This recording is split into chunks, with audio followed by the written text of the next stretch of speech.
Hello guys, कैसे हैं आप लोग। मैं रिक्की और हमारे यूट्यूब चैनल निर्मला निर्वाण क्लासेस में आप सभी का हार्दिक स्वागत है। तो जैसा कि जानते हैं, बाबर चल रहा था, मध्यकालीन भारत पढ़ रहे थे हम लोग, और मध्यकालीन भारत में मुगल साम्राज्य चल रहा था। मुगल साम्राज्य हम लोग बाबर को देख रहे थे, बाबर का कुछ पॉइंट हुआ था और कुछ पॉइंट है जो आज यहाँ पर बाबर एंड कर जाएगा और इसके बाद अगली वीडियो हम लोग देखेंगे। तो आज जो है यहाँ पर बाबर एंड होगा, उसके बाद हुमायूं स्टार्ट होगा। तो आइए आज देखते हैं पहले बाबर के बारे में क्या है, जो उसका पॉइंट बचा हुआ था उसको देख लेते हैं। 30 जनवरी 1528 है ना, 30 जनवरी 1528 ईस्वी को जहर दे देने के कारण, है ना, पॉइजन के कारण राणा सांगा की मृत्यु हो गई, है ना। जहर दे देने के कारण क्या हुआ, राणा सांगा की मृत्यु हो गई। इसके पहले पॉइंट तक हम लोगों ने देखा था। अब क्या कह रहा है कि 30 जनवरी 1528 ईस्वी को जहर दे देने के कारण राणा सांगा की मृत्यु हो गई। तो राणा सांगा की मृत्यु कब हुई, 30 जनवरी 1528 को। राणा सांगा की मृत्यु कब हुई, 30 जनवरी 1528 ईस्वी को। और किसके कारण, तो जहर दे देने के कारण जो है राणा सांगा की मृत्यु हो गई। आगे देखते हैं, बाबर ने बंगाल के शासक नुसरत शाह, बंगाल के शासक कौन है, नुसरत शाह। बाबर ने बंगाल के शासक नुसरत शाह के साथ 6 मई 1529 ईस्वी को, है ना, 6 मई 1529 ईस्वी को एक दूसरे की संप्रभुता का सम्मान करने का वादा करते हुए एक संधि की। तो बाबर ने संधि पहले किसके साथ की, तो बंगाल के शासक, है ना, नुसरत शाह के साथ। बंगाल के शासक नुसरत शाह के साथ बाबर ने 6 मई 1529 ईस्वी को एक दूसरे की संप्रभुता का सम्मान करने का वादा करते हुए एक संधि की, जिसके अनुसार नुसरत शाह ने अफगान विद्रोहियों को शरण न देने का वचन दिया। और इसी के अनुसार बाबर ने क्या कहा, नुसरत शाह से नुसरत शाह के साथ जो संधि की, उसमें नुसरत शाह को क्या कहा गया कि अफगान विद्रोहियों को शरण न दिया जाए। और नुसरत शाह ने इस वादे को पूरा किया कि अफगान विद्रोहियों को शरण न देने का वचन लिया। और नुसरत शाह जो बंगाल के शासक थे, उन्होंने बाबर की संधि में बाबर से कहा कि ठीक है, अब हम अफगान विद्रोहियों को अपने यहाँ शरण नहीं देंगे, है ना। तो वही कह रहा है, बाबर ने बंगाल के शासक नुसरत शाह के साथ 6 मई 1529 ईस्वी को एक दूसरे की संप्रभुता का सम्मान करने का वादा करते हुए एक संधि की, जिसके अनुसार नुसरत शाह ने अफगान विद्रोहियों को शरण न देने का वचन दिया। ठीक है, आगे देखते हैं। करीब 48 वर्ष की उम्र में 26 दिसंबर 1530 ईस्वी को आगरा में, है ना, 26 दिसंबर 1530 ईस्वी को आगरा में बाबर की मृत्यु हो गई। तो बाबर की मृत्यु कब हुई, कितनी अवस्था में, 48 वर्ष की उम्र में ही मृत्यु हो गई। और 26 दिसंबर 1530 ईस्वी को, है ना, 26 दिसंबर 1530 ईस्वी को आगरा में, कहाँ हुआ, आगरा में बाबर की मृत्यु हुई। सोचिए मित्र, सिर्फ 48 वर्ष की अवस्था में उन्होंने जो शोहरत कमाई है बाबर ने, वह कोई कम नहीं है, चाहे लूटपाट का ही हो या मुगल साम्राज्य की स्थापना का ही बात हो दिल्ली में। तो ये बहुत बड़ी बात है अपने आप में कितनी।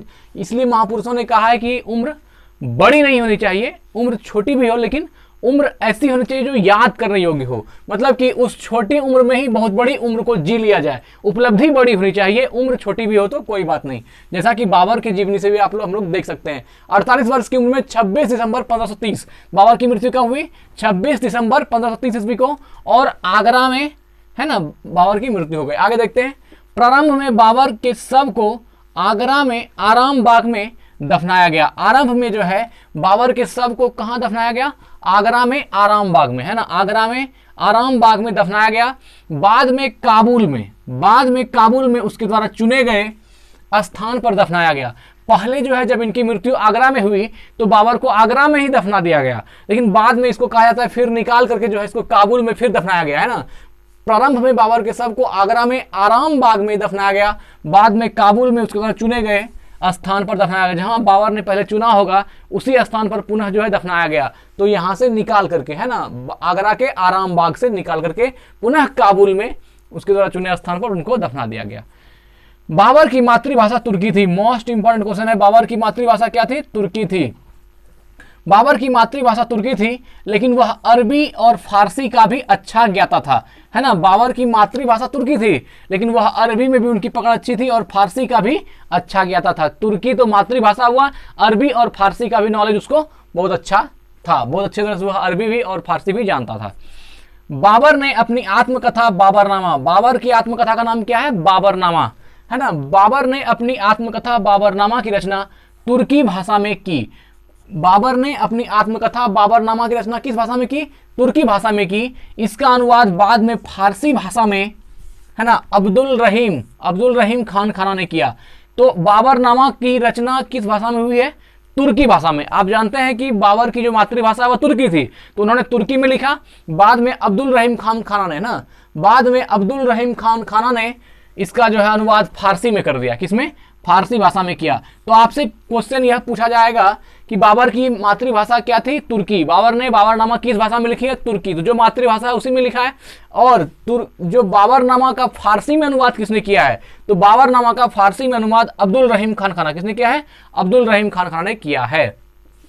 अपनी आत्मकथा में बाबर ने औपचारिक बागों की योजनाओं और उनको बनाने में अपनी रुचि का वर्णन किया है। देखिए ये बहुत अच्छा पॉइंट है कि अपनी जो आत्मकथा बाबरनामा लिखा है, उस बाबरनामा में बाबर ने अपनी औपचारिक बागों की, जो उनके यहाँ बाग थी, औपचारिक बागों की योजनाओं, वह बाग में कौन कौन सी योजना बना करके बाग लगाने में जो वो मशगूल थे, उनकी रुचि थी।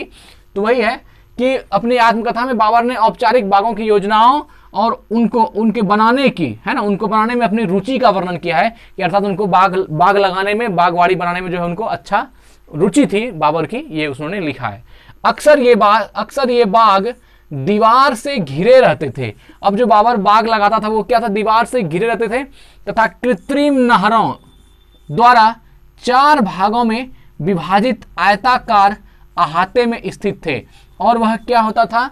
कृत्रिम नहरों द्वारा 4 भाग में विभाजित आयताकार आहत, मतलब लंबाई थोड़ा ज्यादा, चौड़ाई थोड़ा सा कम, 4 भागों में विभाजित आयताकार अहातों में स्थित थे। 4 समान हिस्सों में बटे होने के कारण वह बाग जो है 4 बराबर हिस्सा में बटे होने के कारण 4 बाग कहलाता है। इसको क्या बोलते हैं? 4 बाग। 4 बराबर हिस्सों में बटे होने के कारण उसको 4 बाग कहलाते थे। यह कुछ ऐसा शेप है, यह आयताकार है चारों तरफ से। जैसे मान लीजिए यह जो है, यह चारों कॉर्नर पर बाग हो गया, ठीक है, और बीच में जो है नहर की व्यवस्था है। यह जो है आपकी नहर वाली व्यवस्था है। यह इस प्रकार 4 बाग जो इन्होंने कहा है। देखिए तो अपनी आत्मकथा बाबर ने, ये तो हो गया। अक्सर ये बाग दीवार से घिरे रहते थे तथा कृत्रिम नहरों द्वारा 4 भागों में विभाजित आयताकार आहतों में, 1 भाग, 2 भाग, 3 भाग, ये 4 भागों में विभाजित, और इसमें क्या है? विभाजित आयताकार अहाते में स्थित थे। 4 समान हिस्सों में बटे होने के कारण इसे 4 बाग भी कहा गया है ना, 4 बाग कहलाते हैं। कृत्रिम नहर द्वारा 4 भाग, ये कृत्रिम नहर द्वारा 4 भाग में बांट दिया गया। ये नहर ऐसे ऐसे है और ये 4 पार्ट में जो है बाग है, ठीक है। तो इसको क्या बोला गया? 4 बाग कहलाते हैं। 4 बाग बनाने की परंपरा की शुरुआत अकबर के समय से हुई। यह इंपॉर्टेंट बात है। बाबर की बात हो रही तो अकबर कहां से घुस गया? ये नोट में था कि 4 बाग बनाने की परंपरा, अगर क्वेश्चन पूछा जाए 4 बाग बनाने की परंपरा की शुरुआत किसने की, तो यह अकबर के समय में हुई। 4 बाग बनाने की परंपरा कब आरंभ हुई? तो अकबर के समय में। यह इंपॉर्टेंट क्वेश्चन था। 4 बाग बनाने की परंपरा की शुरुआत अकबर के समय में हुई। यह अलग बात है कि बाबर ने भी 4 बाग बनवाए, 4 बाग पर जो है बाबर ने भी बल दिया।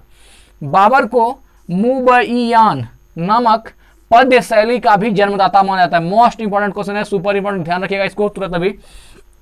बाबर को मुबैयान, है ना, मुबैयान नामक पद्य शैली का भी जन्मदाता, मुबैयान नामक पद्य शैली का भी जन्मदाता माना जाता है। तो मुबैयान नामक पद्य शैली का जन्मदाता कौन है? बाबर। मुबैयान, है ना, मुबैयान नामक पद्य शैली का जन्मदाता किसको माना जाता है? बाबर को माना जाता है। मोस्ट इंपॉर्टेंट क्वेश्चन है। बाबर को मुबैयान नामक पद्य शैली का भी जन्मदाता माना जाता है। बाबर प्रसिद्ध नक्शबंदी सूफी ख्वाजा उबैदुल्ला अहरार का अनुयायी था। मोस्ट इंपॉर्टेंट क्वेश्चन है। बाबर किसके अनुयायी थे?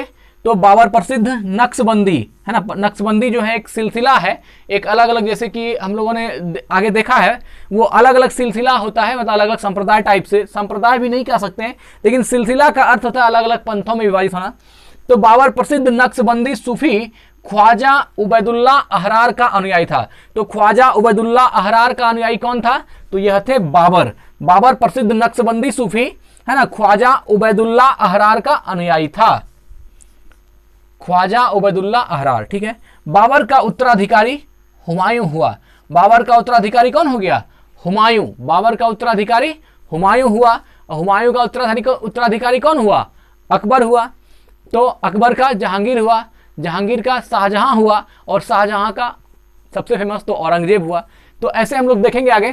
तो मित्र यहाँ पर जो है इस वीडियो के साथ ही हमारा बाबर से रिलेटेड जो भी पॉइंट था, बाबर से संबंधित, वह पॉइंट यहाँ पर एंड होता है और अगले दिन देखेंगे अगली वीडियो में।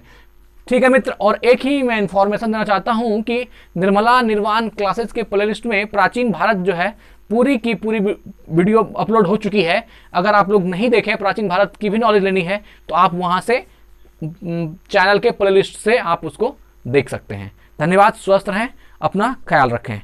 Thank you.